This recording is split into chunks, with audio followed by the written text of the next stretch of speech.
Now, just a reminder of our top story. The former US Vice President Al Gore has won the Nobel Peace Prize for his alerts on global warming. He's been awarded the prestigious prize jointly with the United Nations Intergovernmental Panel on Climate Change.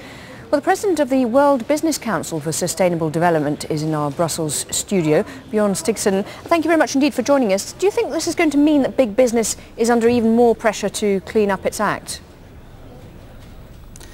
Well, big business is actually calling governments to take more action. Big business is doing a lot to combat climate change since a long time, and we are actually quite frustrated for the lack of clear framework conditions for our long-term investments. We invest 30, 40, 50 years into the future, and we are very keen that governments will come to a new agreement on a global climate framework post-2012 when the Kyoto Protocol in its present form expires. So we welcome this very much and we hope that this will stimulate governments to actually come to an agreement on the framework conditions that we need for our work. So do you think specifically, I mean, Al Gore winning, do you think that he will create a kind of shift in consciousness in America, which, as you say, is one of the players in that, in the need for changing attitudes?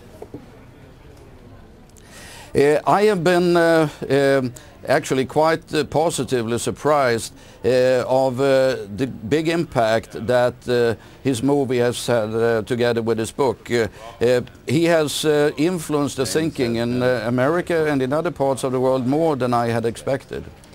One High Court judge in the UK recently described his movie The Inconvenient Truth as alarmist and exaggerated, and said that schools who were going to be sent the video should have actually guidance to go with it because there were factual errors in it.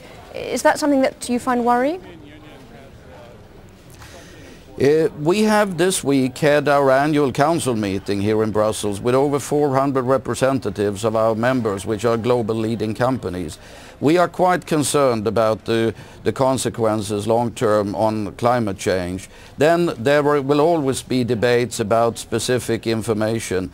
I don't think that's a very helpful discussion at this point in time. I think we need, as a global community, to come together and realize we are facing a very serious challenge, and we need to agree on how we want to address that, how we share the burdens across the world. We need technology. We need other type of actions. Not the least, this will impact also consumption patterns for all of us going forward. And we like to see the global community to start to take this serious because it is a serious challenge, and we from the global business community are willing to do our part. Bjorn Stigson, thank you very much indeed for your time.